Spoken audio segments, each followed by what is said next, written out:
নমস্কার, কালচারাল টকিজের এক নতুন পর্বে আপনাদের সবাইকে স্বাগত। সম্প্রতি বাগুইআটি সহজিয়া নাট্য সংস্থার আয়োজনে গিরিশ মঞ্চে আয়োজিত হয়ে গেল এক সন্ধ্যায় জমজমাট 4টি নাটক। চলুন দেখে নেওয়া যাক এই অনুষ্ঠানের কিছু ঝলক।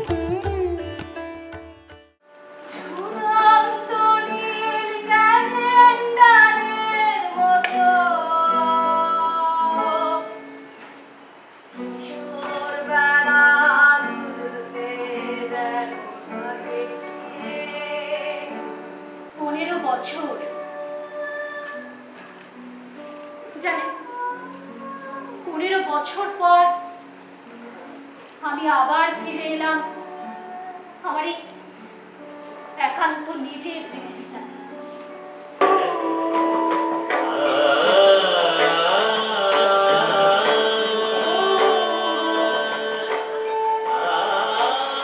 সে বৃষ্টির জলে ভিজতে ভিজতে আজ না একটু জল নিয়ে ওই গোলাপ চারাটার দিকে গিয়ে দেখি আর যাওয়ার কোনো জায়গাই নেই।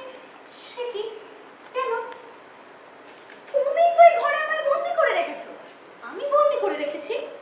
সে কি গো, ভুলে গেলে নাকি?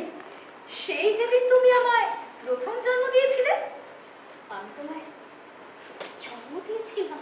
হ্যাঁ গো, সেই ছেলেটি, কি নাম বলো তো? নাম মনে পড়ছে না। মিথ্যে কথা বলছো তুমি পত্র, তোমার সব মনে আছে। মনে পড়ে যায় চুমু জলে ভেজা নেশার।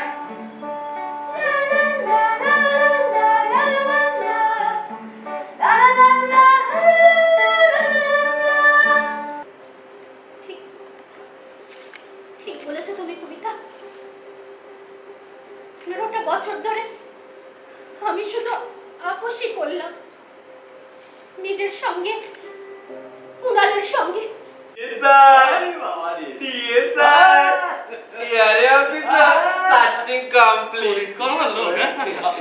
আমার ডিটেল রিপোর্টটা আপনি আজ সন্ধ্যাবেলার মধ্যেই পেয়ে যাবেন। তবে মোটামুটি ভাবে টাইটেল ইজ ওকে। বলেছিলাম না স্যার, আপনাকে আগেই সব বলেছিলাম। 10% একেবারে সব ওকে। বাবু, এই পৃথিবীতে 10% ওকে বলে কিছু হয়? আজ রায় তার মুখের ছবি ফোটে, বৃষ্টি আজ গোলাপ ফুলে ফোটা। আমাদের এক চিলতে চিলেকোঠা, বোঝা যাচ্ছে সম্পূর্ণ ভাবনার জগতের কাব্যিক একটা নাটক, যেখানে আমার সঙ্গী কবিতা। হয়তো আমরা পুরনো কলকাতা বা উত্তর কলকাতার যারা বাসিন্দা তারা হয়তো অনেকটা রিলেট করতে পারবো। আজকাল পুরনো বাড়িগুলো ভেঙে প্রমোটিং হচ্ছে, বাড়ি নতুন ফ্ল্যাট উঠে যাচ্ছে। সে পুরনো বাড়ির সেই যে পলেস্তারা ওঠার দেওয়াল, সেখানকার যে একটা ঝুল, অনেক বড় বড় সিলিং, সেখানকার একটা সোদা সোদা গন্ধ, সেটার সাথে একটাই শব্দ যায়, সেটা হলো নস্টালজিয়া। সেই নস্টালজিয়ার সাথে যখন ওই মানে চরিত্রের পত্রলেখা পত্রলেখা যখন যাপন করে সেই নস্টালজিয়া, তখন তার সেই ফেলে আসা কবিতা তার সামনে বারবার চলে আসে। কবিতা হচ্ছে সেই ভালো লাগার মুহূর্তগুলো, যেটা একটা খুব ইম্পর্টেন্ট কথা আছে, আমাদের সুখের সময় কিন্তু আমরা ওই একান্ত নিজের জিনিসগুলোকে ভুলে যাই, আর যখন একা হয়ে যাই তখন সেই একান্ত নিজের জিনিসগুলোই আবার আঁকড়ে ধরতে থাকি, যখন আমাদের চোখ মোছানোর জন্য কেউ থাকে না। ঠিক সেই রকমই পত্রলেখা 15 বছর পর আমেরিকা থেকে ডিভোর্স করে আসার পর আবার যখন নিজের চিলেকোঠায় ফিরে এলো, তখন তার ফিরে পেল কবিতাকে। সেই বাড়ি আবার হারিয়ে যাচ্ছিল, কিন্তু আবার এস.এন. মুখার্জি ফিরিয়ে দিল সেই কবিতাকে। সুতরাং নিজের মধ্যের যে জিনিসগুলো, একান্ত নিজের যে জিনিসগুলো, যে সূক্ষ্ম জিনিস, কবিতা, নাটক, গান, নিজের যে শিল্প সত্তাগুলো, সেগুলোকে মরতে দেওয়া উচিত না। তারাও তো আমরা তো তাদেরও জনক জননী, নিজেদেরই তো সত্তা, নিজেদেরই তো সন্তান। সুতরাং তাদের মরতে দেওয়াটা উচিত নয়, হারিয়ে ফেলাটা উচিত নয়। এবার কবিতা কি বলবে শুনি। আমার যা বলার ছিল তা পত্রলেখাই বলে দিয়েছে, আর বেশি কিছু বলবো না। নাটকটা ভালো, আমি দীর্ঘদিন ধরে ওর কাজ দেখি, সুতরাং আমি জানি উনি ভালো কাজ করেন। প্রশান্তবাবু খুব ভালো লিখেছেন, ভালো পরিচালনা করেছেন, খুব ভালো লেগেছে, বেশ ভালো। ছবির মতন প্রযোজনা করেছেন, নির্দেশনা এবং স্ক্রিপ্ট রাইটার অসাধারণ, ভালো হয়েছে, খুব ভালো লাগলো, মনটা একটু ভরে গেল। বেশ অন্যরকম অভিনয়, সবারই খুব ভালো, ভালোই লেগেছে, বেশ ভালো, খুব ভালো লেগেছে, ভালো লেগেছে। বর্তমান সমাজের যে অপ্রাসঙ্গিক কিছু চাহিদা মানুষকে যে তাড়িয়ে নিয়ে যায়, যেখানে কিছু কিছু ঐতিহ্য, কিছু মূল্যবোধ হারিয়ে কিছু পাওয়ার আশায়, কিছু পার্থিব সুখ ভোগ করার জন্য তারা তাদের ঐতিহ্যের সাথে, তাদের পরম্পরার সাথে যে ছলনা করতে পারে, তারই একটা জ্বলন্ত দৃষ্টান্ত। ডাকিলে আবার কবেকার চেনা সুরে বাজাইলে কিঙ্কিণী, বিস্মরণের গধূলি ক্ষণের আলোতে তোমারে চিনি। তোমারে করিয়াছি জীবনের ধ্রুব তারা, এ সমুদ্রে আর কভু হব না গো মাতোহারা, তোমারে করিয়াছি গো অন্তর হলে নাহি কুল কিনারা, তব মুখ সদা মনে জাগিতেছে সঙ্গপানে, দিলে গো অন্তর হলে নাহি কুল কিনারা, দাঁড়িয়ে আছো, দাঁড়িয়ে আছো তুমি আমার গানের পারে। কতবার ভেবেছি আপনা ভুলিয়া, তোমার চরণে দিব হৃদয় খুলিয়া। কতবার ভেবেছি আপনা ভুলিয়া।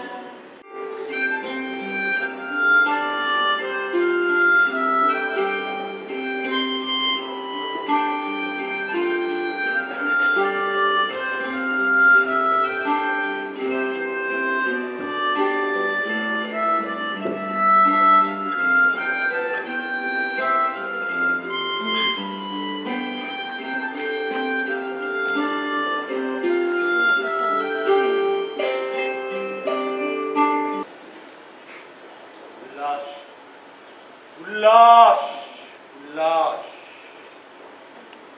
উল্লাস।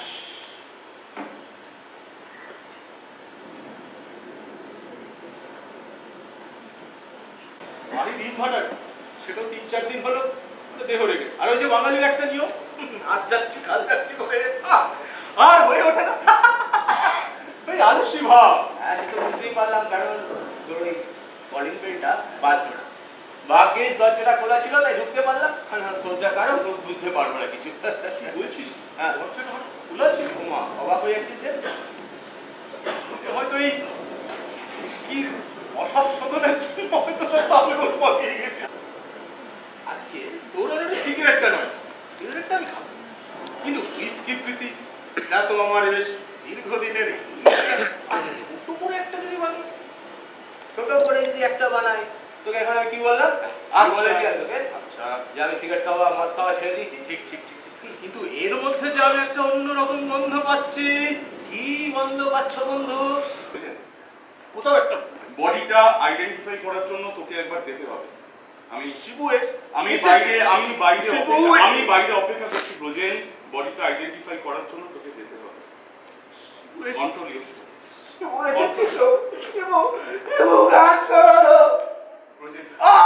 আমি বাইরে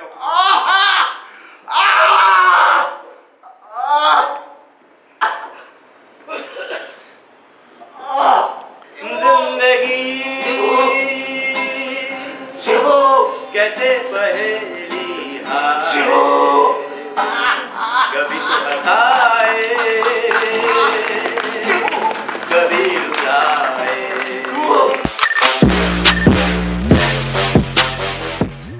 শুরুতে প্রথম দেখলাম ওই এক চিলতে চিলেকোঠা, আর তারপরে এখন হলো জন্মদিন, শুভ জন্মদিন। ভালো, খুবই ভালো, মানে বিষয়টা ভালো, আর লেখাটা, নাটক লেখাটাও খুবই ভালো, খুব কনভিন্সিং। আর একের পর এক আস্তে আস্তে করে মানে আনফোল্ড হয় ঘটনাগুলো। এটা নাটক লেখার মুন্সিয়ানা, খুব ভালো। তো দুটোর মধ্যে আমার অবশ্য প্রথমটা এক চিলতে চিলেকোঠাটাই বেশি মানে ভালো লাগলো। ওটা অবশ্য হ্যাঁ স্প্যানটাও বড়। আর জন্মদিন, দুটো নাটকে আসলে কন্টেন্ট আলাদা, বিষয় আলাদা, তো ন্যাচারালি নাটক তো আলাদা হবে। ভালো, এখনো অবধি দুটো নাটক দেখেছি, আরও দেখি দুটো নাটক হবে। ও হ্যাঁ, আর মাঝে নাচলো একটি মেয়ে, খুব ভালো, খুব ভালো। আর প্রথম নাটকে একটা বাচ্চা মেয়ে অভিনয় করলো,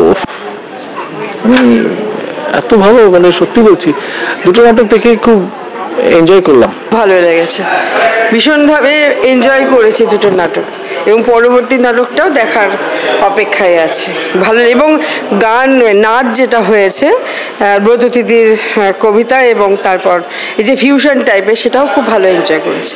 প্রতিটি উপস্থাপনা দারুণ উপভোগ্য। গল্প দুটো বইয়ের দেখলাম, দুটো বইয়েরই গল্প খুব ভালো।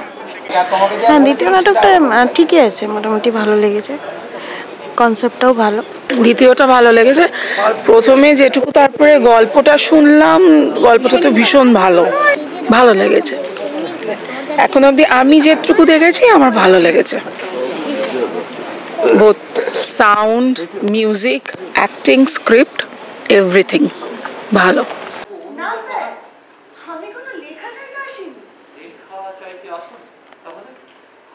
কোনো পত্রিকার উদ্বোধন বুঝি না স্যার, তাও না। কি বলতো, মানে কোনো সংবর্ধনা ওই যে স্যার, গত রবিবার শিলিগুড়ির টাউন হলে সাহিত্য জাগরণী পত্রিকা থেকে আপনাদের সংবর্ধনা দেওয়া হলো স্যার। হ্যাঁ, আমি সেখানে উপস্থিত ছিলাম। তোমার এই অনামী মফস্বলের পত্রিকা কজন পাঠকের কাছে গিয়ে পৌঁছবে, আর পৌঁছবে বা কজন পাঠক সেটা খুলে পড়বে, সেটা একটা বিগ কোশ্চেন। আর এই সহজ সরল স্বাভাবিক সত্যটা তুমি যত তাড়াতাড়ি বুঝবে, তত তোমার পক্ষেই মঙ্গল। তার কি জানো তো, একটা মফস্বলের অনামী পত্রিকা আমার সম্বন্ধে কি লিখলো। দেখুন তো, আপনি যে মনামে লিখেছিলেন, এটা তুমি কোথায় গেলে? একবার একটা পত্রিকা আপনার ছবি দিয়ে আপনার সম্বন্ধে প্রবন্ধ প্রকাশ করেছিল। সেই ছবি আর মায়ের মঙ্গলসূত্রের ছবি মিলিয়ে দেখে আপনাকে চিনতে পারি। অন্যায় করে ফেলেছি মা, অন্যায় করে ফেলেছি, পারলে আমায় ক্ষমা করে দেবো, আমায় ক্ষমা করে দেবো, আমায় ক্ষমা করে দেবো। আমার নাম মনস্বিতা পারিজাত, আমার সে নামে ডাকলেই আমি খুশি হব।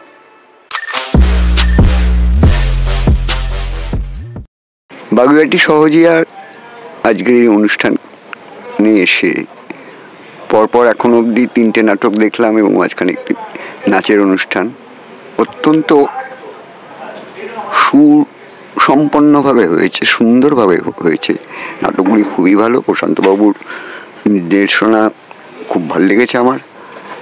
আমি মনে করি সবার বাগুইআটি সহজিয়ার আগামী দিনের শোগুলো দেখতে আসা উচিত, কারণ বাগুইআটি সহজিয়া যথেষ্ট ভালো নাটক পরিবেশন করে। ধন্যবাদ। খুব ভালো লেগেছে, এবং প্রত্যেকের অভিনয় খুব সময়োপযোগী, মাত্রা বোধ খুব ভালো। কিছু জায়গায় শুধু একটু সাউন্ডের প্রবলেম হয়েছে, এছাড়া গল্পগুলো প্রত্যেকটাই ভালো লেগেছে, খুব ইউনিক, একদম এলিগেন্ট গল্পগুলো, মানে মিল নেই কারোর সঙ্গে, প্রত্যেকটার ফ্লেভার আলাদা। অভিনেতারাও খুব সাবলীল, অন স্টেজ ভীষণ সুন্দর লেগেছে, লাইট অ্যান্ড বাকি সেট সব কিছুই ভীষণ কম্প্যাক্ট, ভালো লেগেছে সব মিলে। হ্যাঁ, খুব ভালো লেগেছে। শুভ জন্মদিন, তারপরে একটি সাক্ষাৎকার, দুটোই ভালো লেগেছে। শুভ জন্মদিন আর সাক্ষাৎকার ভালো ভালো লেগেছে। সব আগে দুটো নাটক আগে দেখেছি, ক্যারেক্টার চেঞ্জ হয়েছে, কিন্তু প্রত্যেকটা ক্যারেক্টারের মধ্যে কিছু ইন্ডিভিজুয়ালিটি আছে। গল্পগুলো খুবই ভালো, অনবদ্য নতুনত্ব লাগলো। প্রথমত একটা নাটক দেখি তো, একটা মঞ্চে একসাথে 4টে নাটক, সেটাও একটা নতুনত্ব লাগলো।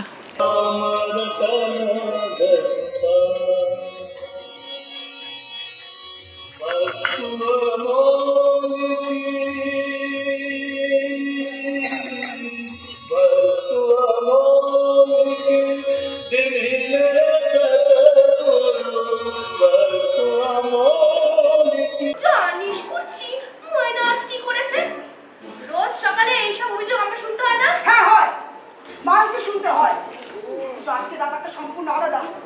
আজ অ্যাটলিস্ট ময়নাকে নিয়ে আমার আলাদা করে কোনো অভিযোগ নেই। চলে সবাই বলে হাহারে রঙ্গিলা, এই যে দেখি জলে ভেসে শিলা, শুনলে দেখো নৌকা ভেসে ওঠে। আমি আজকে ঠাট্টা করার মেজাজে নেই, করছি ঠাট্টা নয় মা, কেসটা গোল মেরে রাখছে। যে লোকটাকে এতদিন নিপাট ভালোভাবে বলে জানতাম, চিনতাম, সে কিনা আমাকে ছেড়ে। মা প্লিজ, তোমার এইসব গয়নাগাটি পড়ানো কতগুলো একটু বন্ধ করবে? মনে হচ্ছে তোর মেয়ে সিরিয়াল ডায়লগ শুনছি। সব ভুলভাল ডায়লগ ছেড়ে ঠিক করে বলো তো, বাবা অ্যাকচুয়ালি করেছে এটা কি? বললাম তো, আমি নিজে এখনো পুরোটা জানি না। হ্যাঁ, ওই টাকসুর আর গেঞ্জি পরে দুজনে হাঁটাহাঁটি করে, ওর হাই হাই করে ব্যায়াম করে, আমার তো মাঝে মধ্যে না পার্কের বেঞ্চে বসে এর সাথে গল্প সল্প করে। তাহলে নিশ্চয়ই জানাশোনা কেউ হবে। হ্যাঁ, না না, এই আশেপাশের কেউ না নাকি, তাহলে এই ময়না ঠিক চিনবে। আশেপাশের কেউ না? এক মিনিট হ্যাঁ, তুলেছি, তারপর ভিডিওটা সোজা পাঠিয়ে দিবি আমার ফোনে, মনে থাকবে? হ্যাঁ। আচ্ছা, সে আমি ভিডিও নাই তুলবো, তাহলে খালি কি কাজে আসবো কখন? ওই যে ওইটা বলে মেয়েটা ঘুরছে, মেয়েটার মুখটা।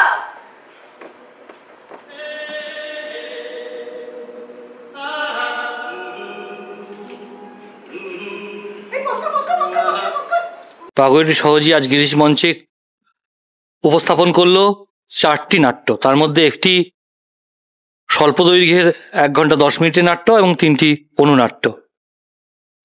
প্রথম নাটকটি ছিল এক চিলতে চিলেকোঠা। এই নাটকটির সম্বন্ধে যেটা বলবো সেটা হলো, আমি অনেক নাটকই লিখেছি, পরিচালনা করেছি, অভিনয় করেছি। এই নাটকটির সম্বন্ধে মানে আমার একটা নিজস্ব ভালো লাগা আছে, এবং আমার মনে হয় যারা মানে বিশেষ করে উত্তর কলকাতার লোকেরা যারা খুব রিলেট করবে, মানে এটা একটা ঘরে সেই আলনা থেকে তুলে আনা একটা নাটক আর কি। আমাদের পুরো পরিচিত একটা ঘটনা, মানে পরিচিত ঘটনা বলবো না, পরিচিত মানে যাপন আর কি, এটা সব হয়েই চলেছে। আমরা দেখেও দেখি না, হ্যাঁ, যে ভাই বোনের মধ্যে যেভাবে ভাই যেভাবে ঠকিয়ে নিয়ে নিচ্ছে, উল্টোটাও হয়, অবশ্যই হয়। হ্যাঁ, মানে এই যে সম্পত্তি, মানে মানুষের এই মেটেরিয়ালিস্টিক ওয়ার্ল্ডের মধ্যে কোথায় যেন শিল্প সত্তাগুলো হারিয়ে যাচ্ছে, সেই এরকম একটি মেয়ে এক চিলতে চিলেকোঠার যে মানে আমাদের পত্রলেখার যে কবিতা, মানে সে লিখতো, চিলেকোঠায় কবিতা লিখতো, সে কবিতাও একদিন ওই উজ্জ্বল ভবিষ্যতের দিকে হাতছানি দিতে গিয়ে সেই কবিতাও একদিন হারিয়ে যেতে শুরু করলো। তারপরে আবার ঘটনাক্রমে সে ফিরে এলো, সেটা নিয়ে নাটক, প্রথম নাটকটি। দ্বিতীয় নাটক বলতে গেলে আমাদের শুভ জন্মদিন একটি এমন 3 বন্ধুর ঘটনা যেটা কিছুটা হলো সুরিয়ালিস্টিক, একটু মানে আমরা এমন ঘটনা ঘটে, আমি আমার নিজের সাক্ষ্য আমি, যে আমরা যখন আমি কোনো বন্ধুকে বা কাউকে বা আমার প্রিয়জনকে যখন ভাবি, আমাদের কোনো একটা অদৈব শক্তি, মানে দৈব শক্তি বা কোথাও একটা মানে অজানা শক্তি আমাদের তার সাথে রিলেট করায়, কোথায় যেন আমরা রিলেট করতে পারি কোনো একটা এতে। তা আমরা মানে হয়তো আমরা দেখতে পাচ্ছি যে বন্ধু এসছে বা বন্ধু ওখানে গেছে, সত্যি গেছিল, মানে এর কোনো বিজ্ঞানসম্মত কোনো ব্যাখ্যা নেই, কিন্তু মনের টান। আমার এটা কোনো অলৌকিক বা অতিলৌকিক এরকম কোনো নাটকটা করার কোনো রকমই ইচ্ছে ছিল না। নাটকটা শুধুমাত্র 3 বন্ধুর পিওর বন্ধুত্বের একটি নাট্য, যে পরপারে গিয়েও যে বন্ধুত্ব টানটা কোথায় যেন রয়ে গেল, কোথায় যেন সূত্রটা রয়ে গেল। আসি তৃতীয় নাটক সম্বন্ধে। তৃতীয় নাটক হলো, এটা অতি পরিচিত একটি ঘটনা, যেখানে আমরা জানি সেলিব্রিটি হয়ে গেলে, সবার কথা বলছি না, একটু সেলিব্রিটি হয়ে গেলে, একটু নাম ডাক করলে কোনো সাহিত্যিক, হ্যাঁ, তাদের মানে আসল রূপগুলো যখন আয়নার সামনে দাঁড়ানো যায় তখন দেখা যায় বেরিয়ে আসছে। এই রকম একটি সাক্ষাৎকার, তৃতীয় নাটকটির নাম হলো সাক্ষাৎকার নিতে নিতে এই তার মোড়কটি উন্মোচন হয়।